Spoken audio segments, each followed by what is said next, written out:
Olá a todos e bem-vindos a entrevistas de leonardogoncalves.net.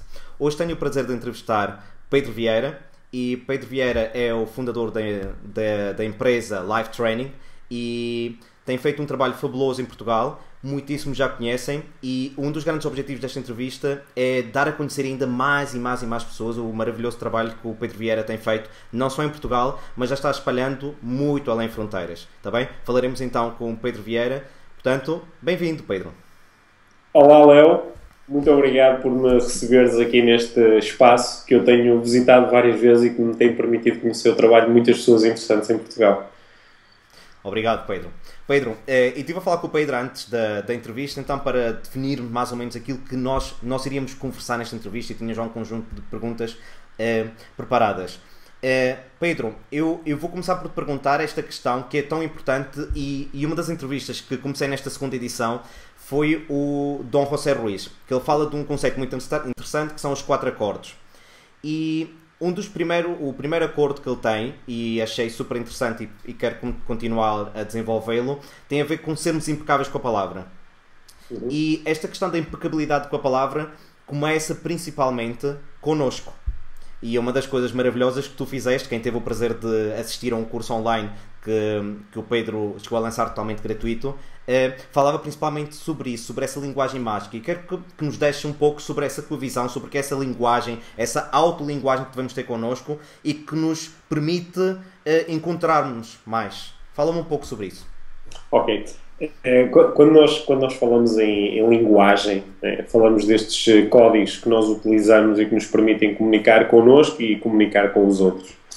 Quando falamos da linguagem verbal propriamente dita, da utilização do verbo, da palavra, nós estamos a falar talvez do mecanismo mais complexo existente no universo, que foi desenvolvido por esta nossa espécie humana ao longo de muitos milhares de anos e que nos permite hoje diferenciar-nos bastante das outras espécies por conseguirmos aceder ao abstrato, conseguirmos aceder à complexidade através da palavra.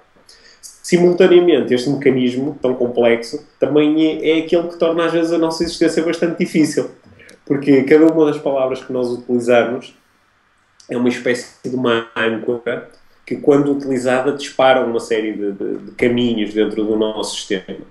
E, consoante nós utilizamos uma palavra ou outra palavra, transformamos completamente a nossa experiência. E uma das coisas que tem sido muito interessante para mim ao longo dos anos, interessando-me inicialmente pela programação neurolinguística e depois indo um pouquinho mais longe nesta questão da linguagem, é como a utilização de determinadas estruturas linguísticas, determinadas formas de falar, e a utilização de determinadas palavras, determinados verbos, determinados substantivos, a alteração em determinados momentos pode transformar tão profundamente a nossa experiência, a experiência humana. Uma coisa tão simples como dizer eu não consigo fazer isto, ou dizer eu ainda não consigo fazer isto, é uma alteração tão pequena e tem um impacto emocional tão grande sobre a pessoa que fala e sobre a pessoa que ouve, que isto me tem interessado muito. E ao longo dos últimos tempos eu tenho falado deste conceito da linguística mágica, porque é mesmo magia que se pode fazer quando se aprende a falar de uma forma que promova resultados emocionais positivos e que crie um futuro melhor, que abra mais espaço, que abra mais escolhas, que abra mais caminhos.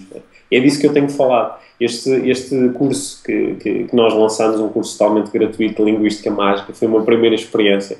Correu extremamente bem. Tivemos 700 pessoas de todos os cantinhos do país a participarem e recebemos muito feedback de que com pequenas alterações, pequenas transformações, pequenas alterações de verbos, em vez de dizer eu gostaria de fazer algo, dizer eu quero fazer algo, eu vou fazer algo, trazer mais positividade, mais afirmação à nossa linguagem, essas pequenas alterações promovem de facto resultados diferentes. E eu acho que isto é fantástico, é uma coisa que eu vou certamente explorar muito nos próximos meses no meu trabalho. Ok, há um dos fatores que tu acabas por focar no curso e é um dos meus lemas de vida, tem a ver com aquela questão de ter, querer ou vou fazer. E já foquei isto noutras entrevistas, não me vou aprofundar muito sobre isto, mas fala-me desta importância entre uma diferença de... Eu ainda vou a um outro patamar, não sei se concordas, depois já debatemos, que quando a pessoa diz, eu tenho que fazer, já era aquela questão de obrigatoriedade, não é? E que nós mesmo até queríamos fazer, mas ao usar aquele verbo já era um desconforto. E quero fazer, e a seguir eu passo a um patamar seguinte, e que está muito dentro do querer, que é eu vou fazer. É como se quando eu digo eu vou fazer, inevitavelmente coloco uma data. Quando é que vais fazê-lo? Fala-me um pouco disto e como é que psicologicamente as pessoas criam estas obrigações entre o ter, querer, vou fazer. Fala-me um pouco sobre isto. Isso é um excelente exemplo daquilo que quase podíamos chamar um detalhe, um pormenor linguístico e que faz toda a diferença, não é? E muitas das pessoas provavelmente que nos estão a ver e a ouvir interessam-se, por exemplo, pelo fenómeno do coaching e sabem que como é diferente estar perante alguém que diz eu tenho que trabalhar, né?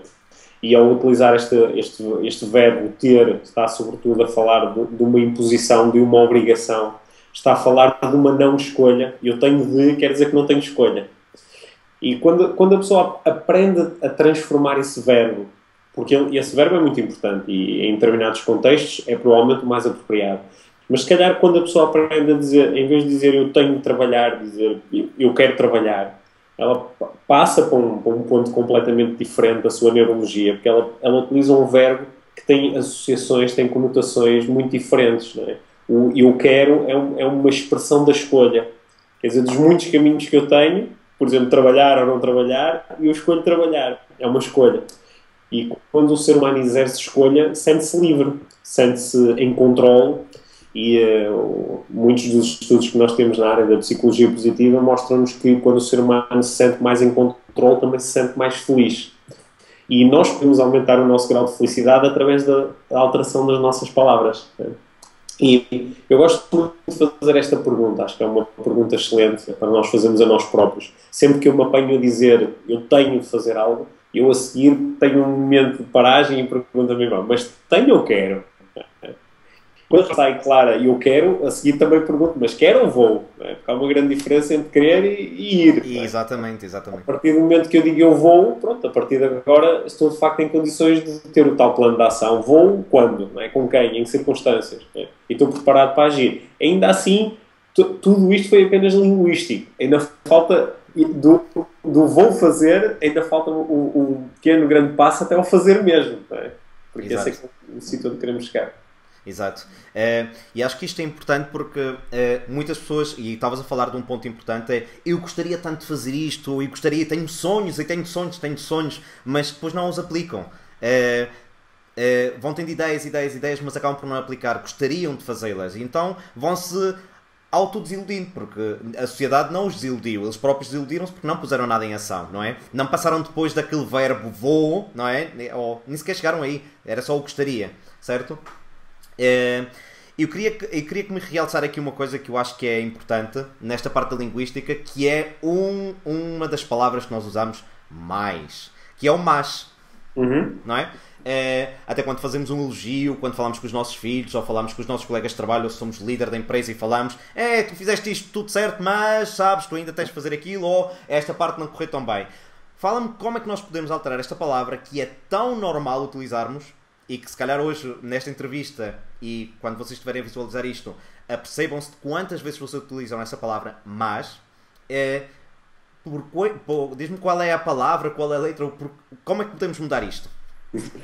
O mas tem uma função muito específica, não é? Que é o mas tem o dom de apagar aquilo que foi dito antes da sua utilização.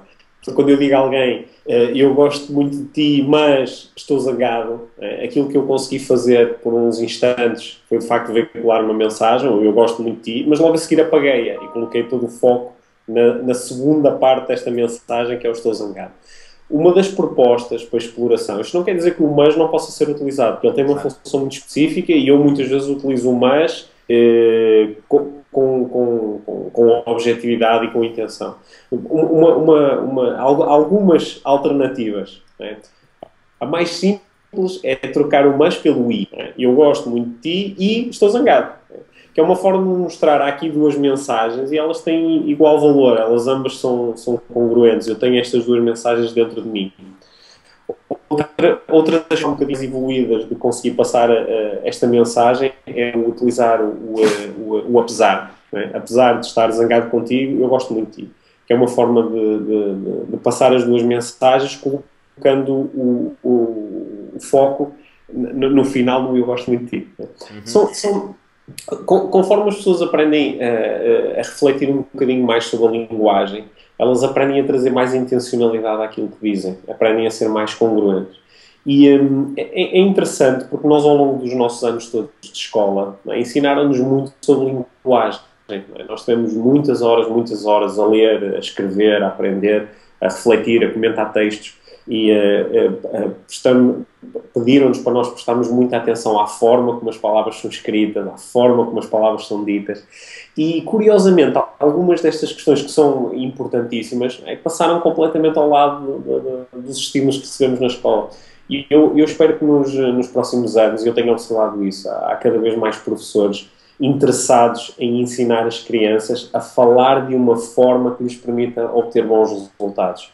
E não falar por falar ou falar de coisas que, na realidade, as pessoas não querem dizer. Não é isso que é congruente, não é isso que está a vir dentro de si. Isto tem um peso tão grande nas relações, tem um peso tão grande. Estavas a falar do cenário profissional, que é o cenário onde eu trabalho a maior parte do meu tempo. 80% do meu trabalho é feito dentro de grandes empresas.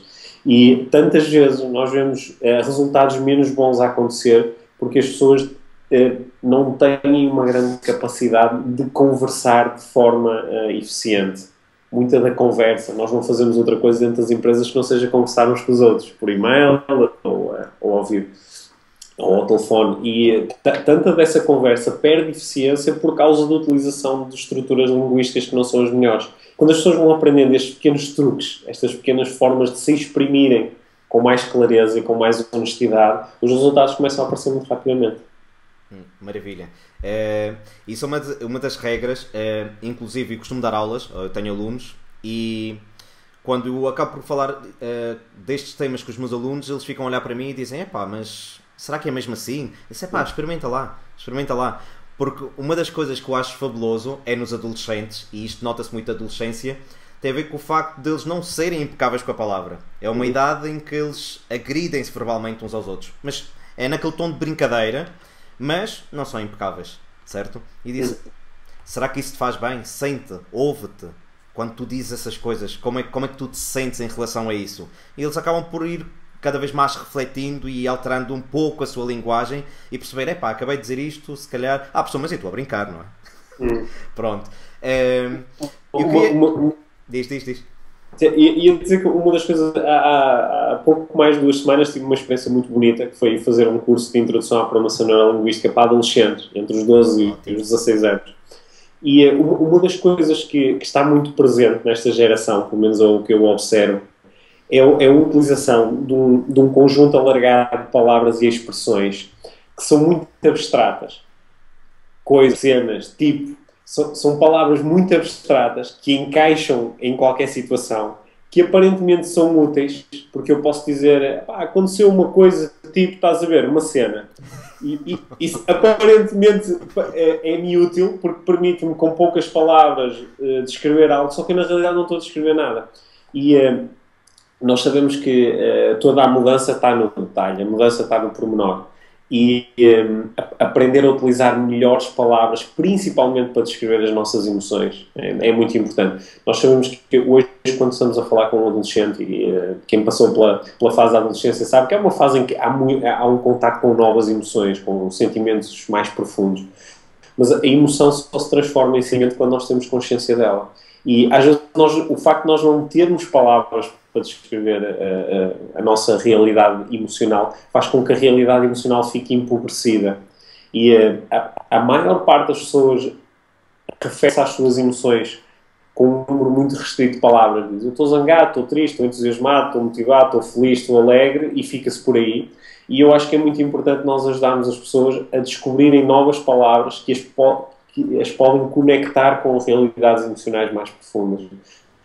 Com o deslumbramento, com a emoção, com o inefável, e eu acho que isto é uma coisa que a mim me interessa muito, porque tem sido muito útil para mim, aprender a descrever melhor a minha realidade emocional, porque isso traz mais profundidade à minha própria vida, porque a forma como eu descrevo a minha vida transforma-se na minha vida. Ótimo. E se calhar então deixo um apelo, principalmente a todos os que tiverem uma parte no ensino e que estão a contribuir para essa parte do ensino em Portugal ou em qualquer parte do mundo, que tenham atenção, comecem a ter atenção à linguagem, e se não conhecem bem o que são estas estratégias, o Pedro Vieira é um dos especialistas em Portugal e poderão seguir o trabalho dele, e para contribuirmos para melhorar cada vez mais este conceito de linguagem, principalmente nos adolescentes, que é quando ainda conseguimos fazer mais qualquer coisa, não é? Sim. Quanto mais pequenino, melhor, mas nos adolescentes acho que é uma das épocas críticas de conseguirmos ajudá-los também, por ser uma fase tão difícil. Queria que me falasses agora um pouco sobre o teu trabalho, que é o centro do teu trabalho, que é a PNL também, certo? Certo. E tu deste um conceito muito giro, que é o conceito de magia, não é? Uhum. Que é transformarmos a nossa vida em magia. E para quem não sabe, o Pedro Vieira tem um livro, que é O Mágico que Não Acreditava em Magia, certo? E que é uma fábula, não é? É uma história que retrata um pouco a caminhada para a autodescoberta, não é? Fala-me um pouco sobre isso, sobre essa autodescoberta, e um pouco talvez também sobre, se pudesses resumir o livro assim rapidamente, explicando porque é que ele não acreditava em magia, porque é que o próprio mágico não acreditava em magia. Sim, eu escrevi o Mágico Não Acreditava em Magia porque muitas pessoas, contactando com a programação neurolinguística, me pediam um livro que fosse simples, que fosse acessível e que lhes permitisse ter acesso aos princípios base desta área do conhecimento. E eu escrevi esse livro com esse propósito, de facultar um pequeno manual que contivesse os princípios básicos da PNL e que fosse muito de leitura acessível e que fosse interessante e pudesse envolver o leitor. O livro neste momento já está publicado também em Espanha e brevemente, espero eu, vai estar noutros países do mundo. E eu no livro abordo este conceito da magia. A magia é a arte da transformação. E nós na nossa vida detemos este poder, esta capacidade de transformar a nossa vida, fazendo coisas diferentes. E este mágico que aparece ao longo do livro, o mágico é um coach, é um trainer, é alguém que trabalha com programação neurolinguística, e ele é olhado como mágico porque ele aparentemente promove a transformação na vida dos outros. Só que ele sabe que a magia não existe. A magia é só isto que nós chamamos vida, é esta capacidade que nós temos de a cada momento, com aquilo que dizemos, com aquilo que fazemos, com as nossas escolhas, transformarmos a nós interiormente, mas transformarmos também aquilo que vemos, transformarmos o nosso mundo, transformarmos o nosso universo. É dessa magia que eu falo, que é uma magia muito bonita, é a magia da escolha, é a magia do desenho dos novos caminhos, e é uma magia de que muitas pessoas se afastam, olhando para a sua vida e olhando para o mundo, como sendo, sobretudo, um caminho sem escolhas. E nós estamos a viver momentos tão incríveis, tão fantásticos nesta nossa caminhada em comum, na história da humanidade. Não é? Nunca foi tão bom estar vivo no planeta Terra, tão fácil estar vivo.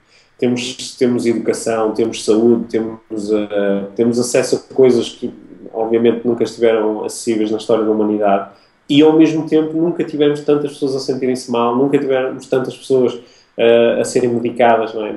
Aparentemente 14% da adulta em Portugal toma antidepressivos. Não é? O que é que está a acontecer? Não é? Nunca foi tão fácil e nunca foi tão difícil. E aquilo que está a acontecer é muito simples, é o que sempre aconteceu ao longo da história do homem, é que cada um de nós a cada momento está a escolher onde colocar a sua atenção. E o sítio onde colocamos a nossa atenção transforma-se na nossa experiência. E a nossa experiência transforma-se na nossa vida. É por isso que nós estamos todos aqui num cenário aparentemente comum, e alguns estão a ter uma vida absolutamente horrível, terrível, e que gostariam a todo custo de poder deixar, e outros, mesmo ao lado, na casa do lado, no quarto do lado, estão a ter uma experiência mágica, absolutamente incrível, de iluminação, de aprendizagem, de diversão. E é dessa magia que eu falo, porque a magia mais bonita que eu tenho descoberto ao longo da minha vida é quando alguém passa de um grupo para outro grupo, passa do grupo dos desiludidos, dos tristes, daqueles que acreditam que não há escolha, para o grupo daqueles que acreditam e que põem os olhinhos a brilhar todos os dias quando acorda de manhã e diz como é que será o meu dia, né? Que coisas mágicas é que eu vou experienciar hoje. E para mim é uma coisa mais bonita do meu trabalho ao longo destes anos, trabalhando com quase 20 mil pessoas por ano, como estou a fazer neste momento, ver tanta gente com os olhos a brilhar pela primeira vez é mesmo muito bonito. Maravilha, maravilha. E então, diz-me uma coisa, como é que, se tu tivesses de dar um conselho às pessoas, assim, uma coisa simples, como é que as pessoas podem começar a despertar essa magia dentro delas? Nós sabemos que todos nós já tivemos alguns momentos na vida em que, ai pai, já senti essa magia, não é? Já todos sentimos, nem que fosse muito mais novos ou recentemente, todos já sentimos essa magia. E até alguns sentem-na mais vezes que os outros, outros sentem-na menos, e há quem sinta isso todos os dias. A questão é, como é que podemos dizer às pessoas como é que o desperto, como é que o começa a despertar essa magia? Como é que na tua visão, na tua perspectiva de vida, na forma como tu encaras, como é que podemos dizer, começa a despertar a magia, começa a pensar assim, começa a ver as coisas de tal forma? Eu muitas vezes inicio as minhas palestras contando pequenas histórias e muitas vezes essas pequenas histórias levam-me até uma metáfora do ponto A, do ponto B, do obstáculo. Eu acredito que a melhor forma de começar a fazer magia é começar a treinar para responder a estas 3 perguntas muito simples. O que é que está a acontecer na minha vida agora?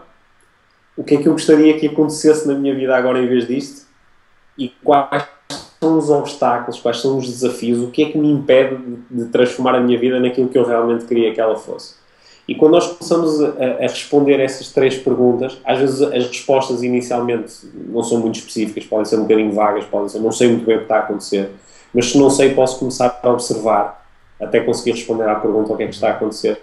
Às vezes também a pergunta o que é que eu gostaria que acontecesse, às vezes a resposta não surge imediatamente, não é muito clara, né?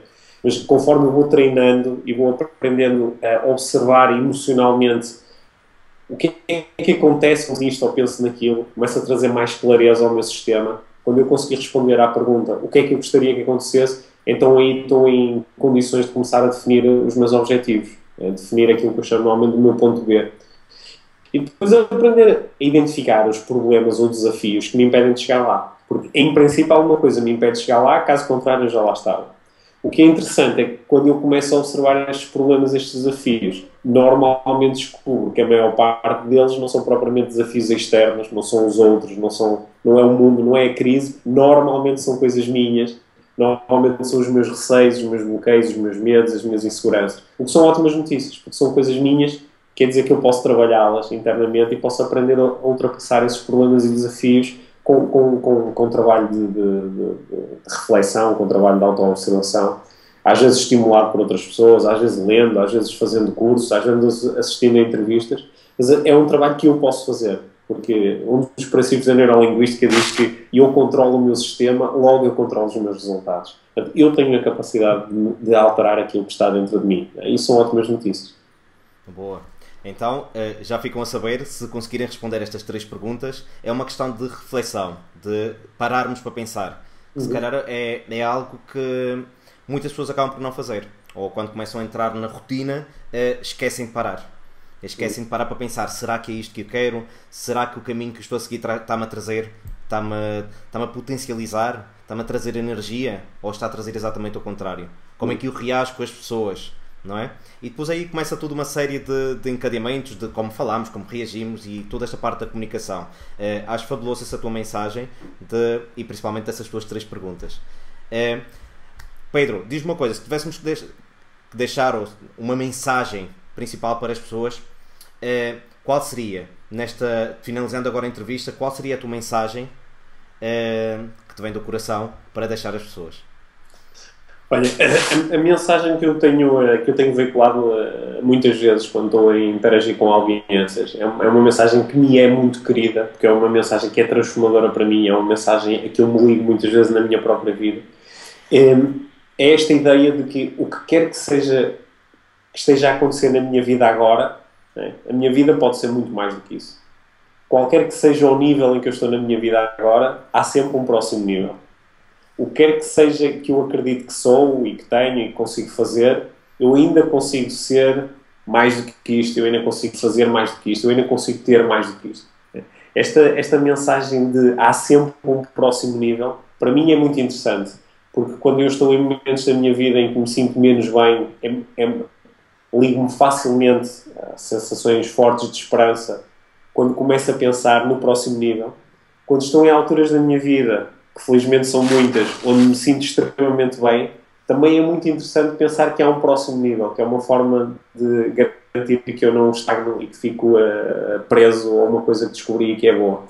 E há uma pergunta que às vezes se utiliza em coaching, é uma pergunta que parece um bocadinho estranha, mas quando nós deixamos que ela se entranhe realmente dentro de nós, ela começa-nos a ligar a este próximo nível. Que é, o que é que eu ainda não estou a fazer que, se fizesse, me permitia estar no próximo nível? O que é que eu ainda não estou a fazer que, se fizesse, me permitia estar no próximo nível?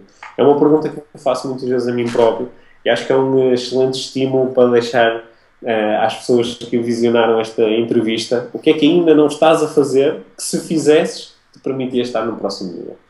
Ok, certo. Pedro, muitíssimo obrigado por esta tua partilha, por esta magia de palavras que nos deixaste. Obrigado, muito obrigado, Pedro, e bem-ajas. Muito obrigado.